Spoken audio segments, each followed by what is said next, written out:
Today, I'm going to share 3 little-known, ridiculous backstories of 3 very famous people, and the last one has a very satisfying ending. But before we get into today's stories, if you're a fan of the strange, dark, and mysterious delivered in story format, then you come to the right place because that's all we do, and we upload 2 or 3 times every week.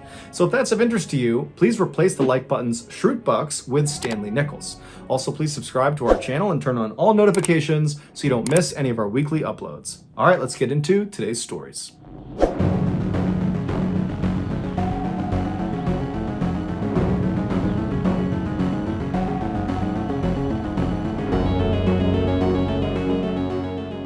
In 1971, a 19-year-old Irishman named William began studying physics and computer science at a university in Belfast, Northern Ireland. While he was certainly smart enough to complete the 4-year degree, after 1 year of being in the school, he decided to drop out because he felt like this was not the path he wanted to be on. So he moved back home to a town about 30 minutes north of Belfast, where he got a job as a forklift driver and truck driver for the Guinness Beer Factory. And while he loved this job, he still felt like this was not the path for him. He needed to do something more with his life. And so he decided he would pursue what 2 of his siblings had gone on to do, which was to become a school teacher. He had always admired his school teachers growing up, and he idolized his 2 siblings that had become teachers, and so it felt like the right fit. And so William applied to a 4-year teaching college in Newcastle in England, and after he was accepted, he flew to England, he got set up, and then he began his studies.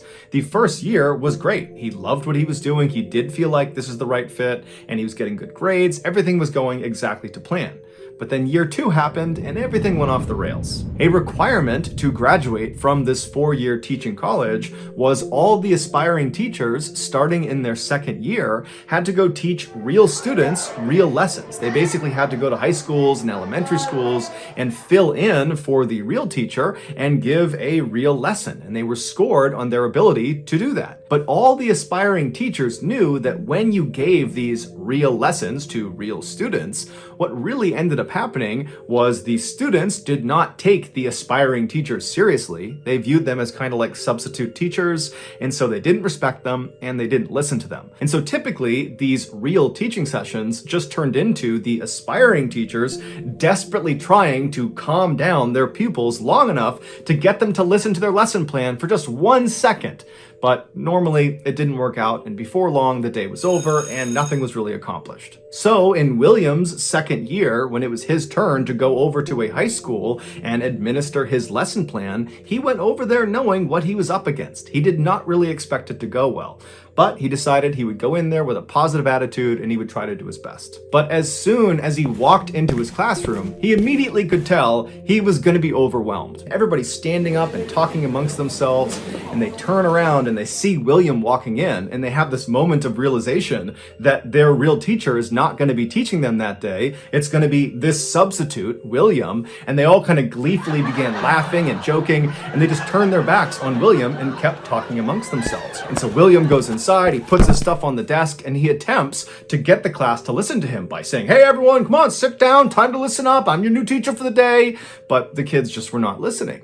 And so finally, William, who was a really big guy, he was 6'4", he was in great shape, he kind of postured himself and then yelled at the class, "Sit down right now." And at this, the class did turn around and looked at William and kind of sized him up, and most of them decided, okay, it's time to sit down.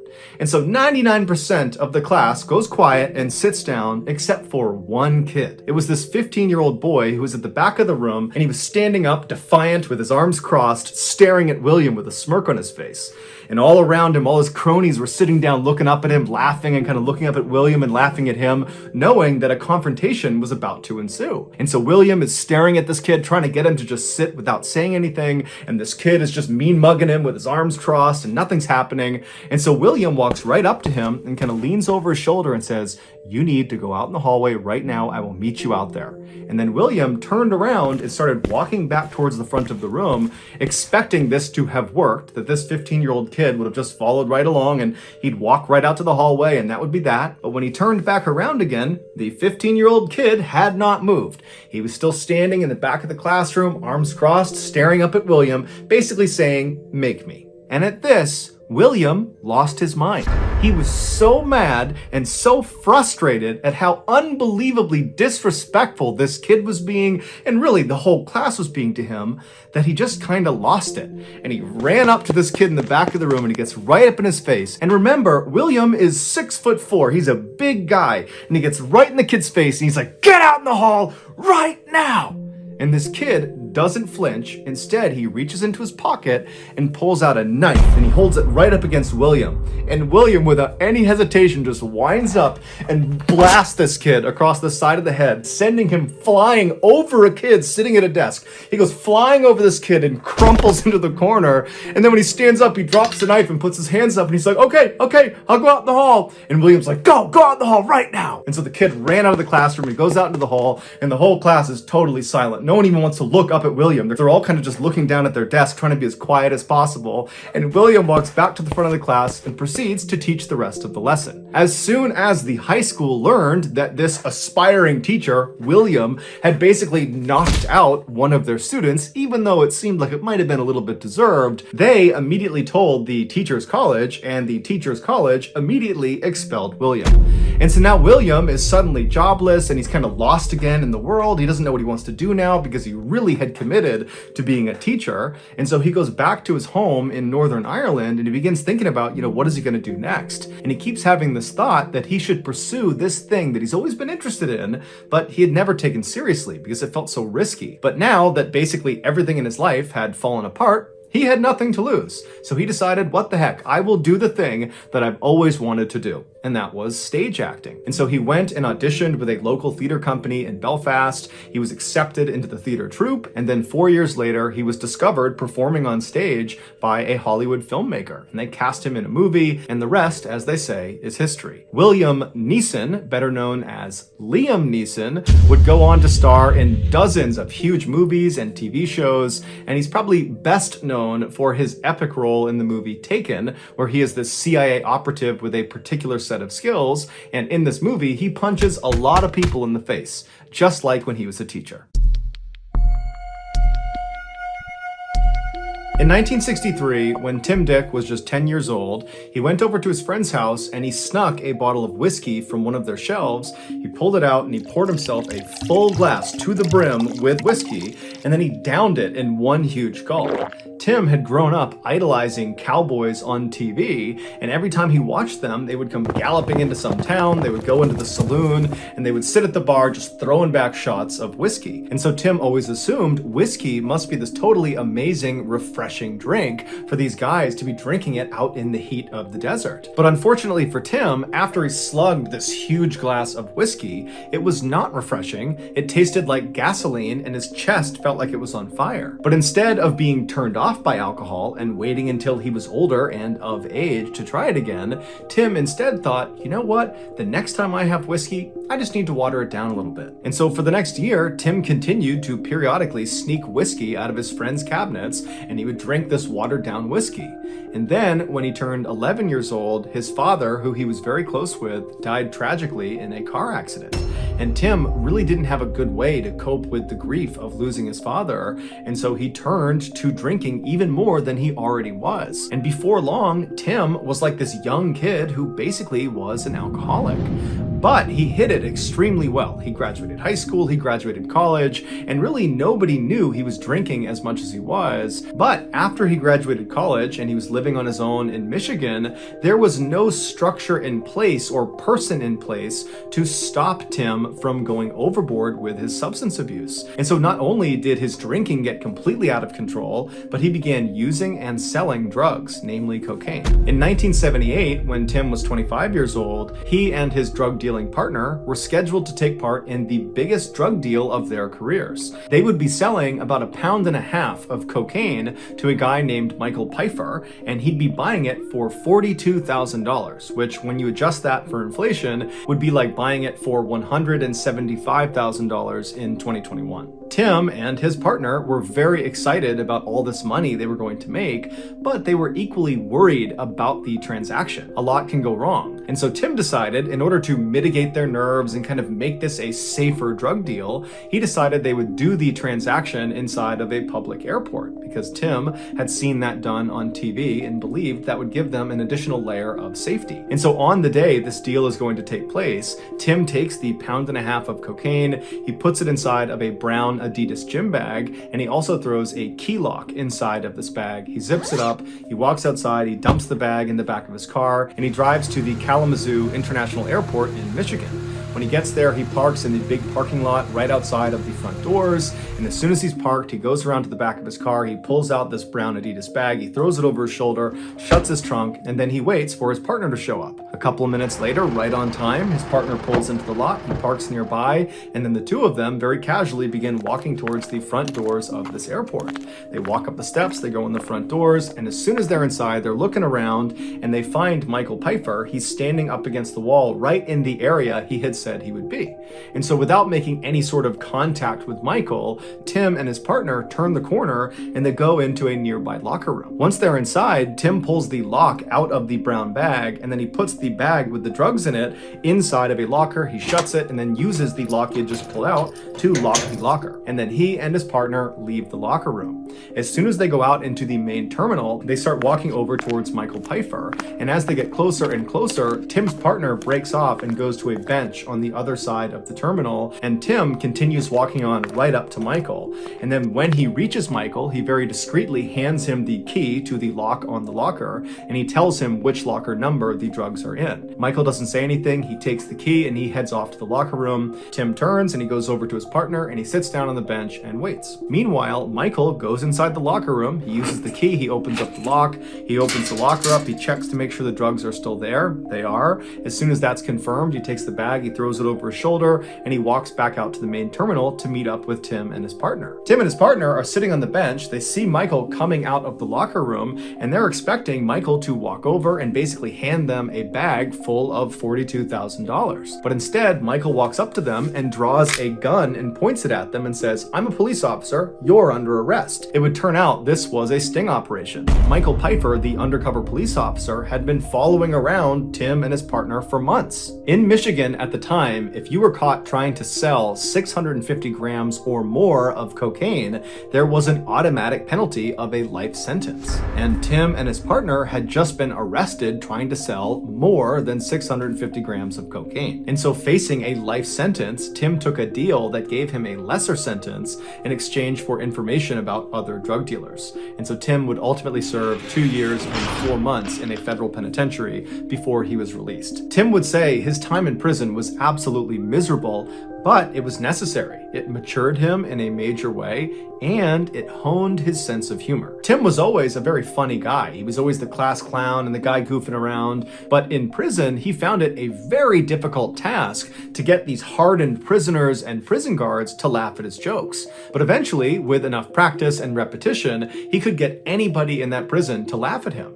And so by the time he got out, he was like an amazing comedian. And so he decided, you know what? Why don't I pursue a career in comedy? 4 years later, Tim Dick, better known as Tim Allen, landed the starring role on the hit TV show Home Improvement. And from there, he starred in dozens more movies and TV shows, but he's probably best known for his voice acting in the very popular movie series Toy Story, where he plays Buzz Lightyear. Today, Tim is sober and has been for decades. In 1964, during his final semester of college in Wisconsin, a 21-year-old man named Harry decided to take an acting class. He believed it would be an easy A, and he'd always been pretty shy, and so he figured this class might be able to help him get over that. But this class wound up having a much larger impact on Harry's life than he ever could have imagined. Not only did he meet his future wife in this class, but he also realized he loved acting, something he never thought he would like, and he decided after college that that was the thing he was going to pursue. And so after he graduates later that year, he and his girlfriend get married, and then they fly out to Hollywood, California, where Harry auditions for Columbia Pictures' New Talent Program, which is basically this program that's designed to help new actors and actresses get parts in Hollywood because it's so hard to do that. And so he's accepted into this program, he signs a contract with them that pays him almost nothing, and right away they start shopping him around for different parts in TV shows and movies, but nobody nobody is interested in Harry. Nobody. The only roles he was getting were incredibly minor and usually non-speaking, and so it was really not advancing his career. Then, in 1966, so 2 years after he and his wife had arrived in Hollywood, Harry received what seemed like his first big break. He was offered a speaking role in a movie, although it was a very minor role. It was a 60-second bit where Harry basically walked on screen in this hotel, and he started calling out for a particular guest, and when he finds this guest, he walks up and gives him a piece of paper, and then he leaves. So it's a forgettable scene, but it's a real scene in a real movie. And so this was a big deal for Harry. And so after Harry goes over to the studio and he films this whole scene and it's all done, he goes back over to the headquarters of the new talent program at Columbia Pictures. And as soon as he goes inside, one of the producers that was in charge of this new talent program, who had apparently had a chance already to see this 60-second scene in this movie that Harry was in, he calls Harry over and asks him to go up to his office for a second. And so the pair go up to his office, they both sit down, and the guy looks at him and says, "Look, I just gotta shoot you straight here. You're not gonna make it in Hollywood. You're not gonna be a movie star." When Tony Curtis was told to carry groceries across this room in one of his first movies, everybody knew right away as he's carrying those groceries that guy, he's gonna be a movie star. You could see it in the scene, even though all he was doing was carrying groceries. And when you did your scene as the bellhop walking around the hotel, I just didn't see it. You don't have the X factor. You're not gonna be a movie star. For reference, Tony Curtis, the guy this producer was referencing, was a huge movie star in the 1950s and 1960s. And so Harry, after getting this horrible comment made about him, he pauses for a second, and then he leans across the table and looks at this producer and squints his eyes and says, "You know, if Tony was such a good actor, shouldn't we have believed he was just a grocery delivery boy, not a movie star?" And at this totally smart aleck remark, the producer fired Harry on the spot. Harry would go on to sign a similar new talent program deal with Universal Studios, but again, he could not get a real part to save his life. And the feedback he finally got was, "Harry, you're just not pretty enough, and you're not really that talented." By the mid-1970s, Harry was in his mid-30s, and while he still aspired to be an actor and wanted to be an actor, he was making almost no money from acting. And so he decided, instead of acting, he was going to become a carpenter. That was going to be his full-time job, despite the fact he knew nothing about carpentry. And so he literally, just because he has this interest in carpentry, goes to the library and checks out all these how to be a carpenter books. And over the next couple of weeks, he studies these books and does a couple projects around his own house. And then finally, he just felt confident enough, or he was just desperate enough for money, that he began going around to his network and asking people in Hollywood if they needed some woodworking, if they needed help from a carpenter. And surprisingly, lots of people took him up on his offer and they hired him to be their carpenter. And before long, Harry was dubbed the Carpenter to the Stars, which was kind of ironic because he actually was not a very good carpenter, and he was regularly seen on the job, literally holding a book, teaching him how to be a carpenter while doing the carpentry with his other hand. In 1976, Harry was a full-fledged carpenter and had been for about a year when one of his very close friends named Fred Roos, who was a casting director and film producer, gave him a call and told him he had a very unique opportunity for him. Now, at this point, Harry was not looking for any more acting roles. He kind of figured that ship has sailed, even though he wishes he could be an actor. At this point, he had a wife, he had 2 sons, and so he's thinking, I gotta just keep doing this carpentry thing because I gotta pay the bills. So he says to Fred, I appreciate the offer of whatever this is, but if it has to do with acting, I'm just not interested. And Fred, who was one of the very few people in Hollywood who fundamentally believed Harry was destined to be a star, told Harry, no, this is different. This is not a pure go out and try out for the part and hope for the best. This is like, put yourself in a good position and maybe somebody will discover you're as talented as you really are. And so Harry's like, okay, tell me about this opportunity, I'm interested. And so Fred explained there was this really talented and eccentric film director who was trying to cast an upcoming movie. And the way he went about casting for movies was a little bit strange. Instead of having each of the actors and actresses show up and individually audition for their parts, he would group batches of actors and actresses, and he would have them audition as a group, because that way he could tell if there was chemistry amongst some of the actors and actresses, and he could gauge their individual talent. And so he had all these groups already planned out, but one of the groups was missing one male actor. Somebody had dropped out at the last minute and was not going to be there on the day of the audition. And so when Fred Roos heard through the grapevine that this director was going to be short this one person, he immediately reached out to the director and said, "Hey, I got your guy. There's this guy, Harry. He's done a little bit of acting. He's incredibly talented. You got to give him a chance. You know, at the minimum, he can come in there and he can at least just read the lines and help you do this audition, but I know he's available that day and I know he would love to help." And so this director tells Fred, "Okay, thank you. I'd love to have him come down, but stress to him he is not auditioning for any part in this movie. I'm not bringing in some person and just throwing them in. It takes me a long time to find people that I want to audition, and he is not one of them. He is just there to facilitate the audition. He's just going to read the lines so the other people in his group can do their audition." And so after Fred stopped explaining this situation, Harry was actually kind of annoyed. He was annoyed that Fred had basically already volunteered him, and so he couldn't really even say no without making Fred look bad. And he didn't like the idea that this was basically a waste of his time. He was being asked to go read lines, but not even try out. So how was this even an opportunity? But Fred told him, "Look, worst case scenario, you meet some pretty powerful people in Hollywood. This director's a big deal. The people there are going to be big deals in Hollywood. So you'll meet them and maybe they will recognize your talent. Or maybe you get some new clients for your carpentry business. So no matter what, you get something out of it."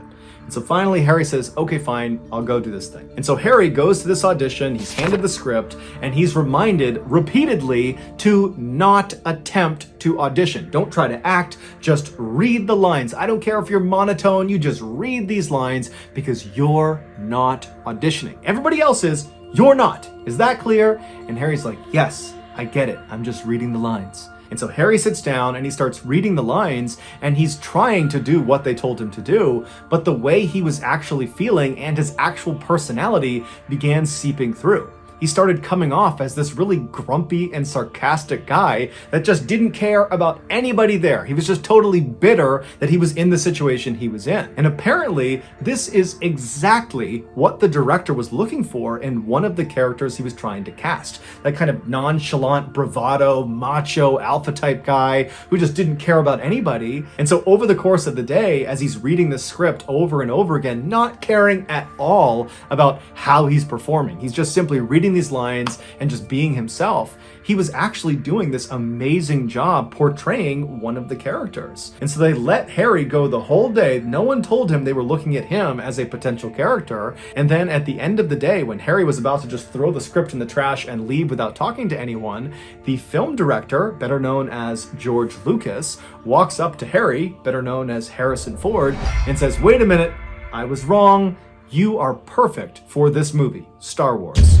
You need to play Han Solo." And so Harrison Ford said, "All right, I'll play Han Solo." And that role as Han Solo propelled Harrison Ford into the megastar that we know him as today. A few years after Harrison had starred in Star Wars and he was this total A-list celebrity, he was at a Hollywood studio in one of their restaurants when one of the waiters walked over to him with the silver tray, and on this silver tray was a single business card. So Harrison reaches over, he grabs the business card, the waiter walks away, and he looks at the card, and handwritten on it is the phrase, "I missed my bet." And he flipped the card over, and it was the name of that producer from the new talent program that had called Harry into his office and said, "You're never going to make it in Hollywood and you're fired." It was that guy, and he had apparently sent the waiter over to make amends because he was eating lunch in the same restaurant. And so Harrison would later say in interviews that at the time he got this card, and to this day that he was doing this interview, he said it gave him immense pleasure that when he looked up from this business card and he understood the situation, he knows this guy's in the room somewhere, as he looked around the room, he couldn't recognize the guy because he didn't know what he looked like. He was a nobody. And so instead of wasting any more time looking for this producer, he just looked at the card, chucked it, and went back to eating his lunch. So that's gonna do it, guys. If you found the secret in today's episode, let us know in the comments section what it is and where you found it, so give us the timestamp. And if you're the first to do that, we'll pin you at the top of the comments section. If you got something out of today's episode and you haven't done this already, please replace the like button's Schrootbucks with Stanley Nichols. Also, please subscribe to our channel and turn on all notifications so you don't miss any of our weekly 2 or 3 video uploads. We are now selling merchandise like flannels and hats and mugs and sweatshirts and all sorts of of stuff. If you're interested in buying official MrBallen merch, go to shopmrballen.com. And to learn about upcoming deals and promotions, check out our shop's Instagram page. The username is shopmrballen. If you want to get in touch with me, you can direct message me on Instagram or on Twitter. My username for both platforms is the same. It's johnballen416. I also have a ton of content over on TikTok where my username is MrBallen. We also have a second YouTube channel called MrBallen Shorts where we post random short videos and lost episodes. If you have a story suggestion, please submit it to our subreddit just called MrBallen. It's linked in the description below. So whether I see you on Instagram, Twitter, TikTok, Reddit, YouTube, or some combination, just know that I really appreciate your support, and until next time, that's going to do it. See ya.